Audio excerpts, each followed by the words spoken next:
ఇక CM Jagan road షోలో భద్రతా వైఫల్యం బయటపడింది. గుత్తిలో రోడ్ షో నిర్వహించిన సీఎం జగన్ బస్టాండ్ సమీపంలో ప్రజలకు అభివాదం చేసుకుంటూ ముందుకెళ్లారు. ఆ సమయంలో గుర్తు తెలియని ఓ వ్యక్తి ముఖ్యమంత్రి జగన్మోహన్ రెడ్డిపైకి ఓ చెప్పు విసిరాడు. అది సీఎం జగన్ కు తగలేదు, ఓ పక్కన పడింది. దీంతో అంతా ఊపిరి పీల్చుకున్నారు.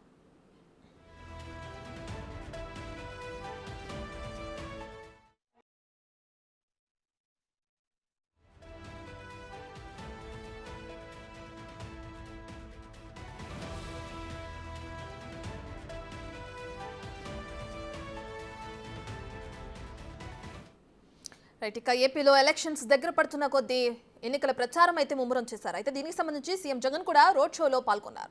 గుత్తిలో రోడ్ షో నిర్వహించే సమయంలో ఆయన పైన ఒక గుర్తు తెలియని వ్యక్తి చెప్పు వేసడం జరిగింది. దీనికి సంబంధించి మరిన్ని వివరాలు మా ప్రతినిధి యోగానంద్ అందిస్తారు. సో యోగానంద్, గుత్తిలో రోడ్ షో నిర్వహిస్తుండగా ముఖ్యమంత్రి సీఎం జగన్మోహన్ రెడ్డిపైకి ఒక గుర్తు తెలియని వ్యక్తి చెప్పు వేసడం మనం చూస్తున్నాం. అయితే దీనికి సంబంధించి ఏ విధంగా చూడొచ్చంటారు దీన్ని? అంటే గుత్తిలో ప్రభుత్వ వ్యతిరేకత ఏమైనా ఉందా? ఆ కారణం చేతే ఈ విధంగా రోడ్ షో నిర్వహిస్తుండగా ముఖ్యమంత్రి పైకి చెప్పు వేసడం జరిగింది అనుకోవచ్చంటారా? దీనికి సంబంధించిన డీటెయిల్స్ ఏ విధంగా ఉన్నాయి యోగానాథ్? రత్న, ఉమ్మడి అనంతపురం జిల్లాలో మేమంతా సిద్ధం ఎన్నికల సభ రోడ్ షోల కోసం సీఎం జగన్ ఈ రోజు అట్టహాసంగా తన ర్యాలీని అనంతపురం జిల్లా గుత్తి నుంచి ప్రారంభించారు. ఆదిలోనే హంసపాదు అన్నట్టుగా గుత్తిలి పట్టణంలోకి ఎంటర్ అయిన కొద్దిసేపట్లోనే అతనిపై గుర్తు తెలియని వ్యక్తులు చెప్పుడు దాడి చేశారు సీఎం జగన్ పై. సాక్షాత్ సీఎం జగన్ సభ ఉండే ప్రాంతానికి పోలీస్ సెక్యూరిటీ ఎక్కువగా ఉంటుంది. దాదాపు వందల సంఖ్యలో పోలీసులు మోహరించి ఉంటారు. కాకపోతే ఈ వందల సంఖ్యలో పోలీసులు మోహరించి ఉన్నా కూడా గుర్తు తెలియని వ్యక్తి చెప్పుడు విసరడంతో, అంటే ఇంతవరకు ఎక్కడ జరగని సంఘటన అనేది చెప్పుడు సీఎం పై చెప్పుడు విసరడం అనేది అంత నిర్ఘాంతపోయారు. చూస్తున్న వ్యక్తులు కానీ లేదా ఎవరు విషయాన్ని కూడా ఇప్పటికీ తేలలేదు. అంటే ఇక్కడ గుత్తిపట్టణంలో ఎక్కువగా తాగునీటి సమస్య ఎక్కువగా ఉంటుంది. గత 2 రోజుల క్రితమే మహిళలంతా కూడా ధర్నా చేయాలి, సీఎం జగన్ కు తమ బాధ వినిపించాలని కూడా మాట్లాడుకుంటూ తెలుస్తుంది. కాకపోతే ఇవన్నీ కూడా పోలీసులు భగ్నం చేశారు. ఎవరు కూడా రోడ్లపైకి రాకూడదు అంటూ కూడా ఆంక్షలు విధించారు. ఎవరైతే మహిళలు ధర్నా చేసేందుకు ఉన్నారో వాళ్ళందరూ ఇంటి దగ్గరికి వెళ్లి వాళ్ళు చెప్పి వచ్చారు. ఎవరు కూడా ఆందోళన చేయవద్దు అంటూ కూడా వాళ్ళు భయపెట్టి వచ్చే సంగతి కూడా తాజాగా వెలుగులోకి వస్తుంది. అంటే ఈ సంఘటనలో గుత్తి పట్టణంలో తాగునీటి సమస్య దాదాపు 4 రోజులకు ఒకసారి నీళ్ళు వచ్చే సమస్యగా ఉంది. అంటే ఈ సమస్య కోసం వేసారు. అక్కడ డీజిల్ ఒక ఆటో స్టాండ్ కానీ బస్ స్టాండ్ కానీ ఉంటుంది, అక్కడే ఉంటుంది. అంటే ఈ బస్సు ప్రయాణించడానికి విసిరారని అన్నది కూడా దర్యాప్తులు తేలే అవకాశం ఉంది.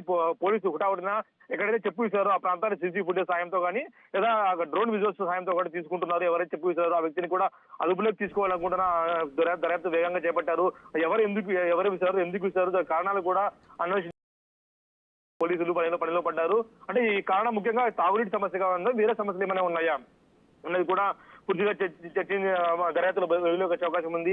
మా బిగ్ టీవీలో ఎక్స్క్లూజివ్ విజువల్స్ కూడా ఇస్తున్నాం. దర్యాప్తు చేసే క్రమంలో పోలీసులు అక్కడ ఉన్న షాప్ నిర్వాహకులు కూడా ఎవరైతే ఆ షాప్ దగ్గరికి వచ్చారో ఆ సీసీ ఫుటేజ్ కలెక్ట్ చేస్తున్నారు. ఎవరైనా అనుమానాస్పదంగా తిరిగి ఉన్నారా, అది చెప్పు సరిపోయింది, వేరే వ్యక్తి వేరే అంటే ఎలా ఉండేది పరిస్థితి కూడా తీవ్ర సంచలనంగా మారింది. అంటే భద్రతా వైఫల్యం కూడా ఇక్కడ కొట్టొచ్చి కనిపిస్తుంది. అంటే సాధారణంగా ముఖ్యమంత్రి పర్యటనకు వస్తున్నారు అంటే పూర్తి స్థాయి భద్రత కూడా అక్కడ పోలీసులు వినియోగిస్తూ ఉంటారు.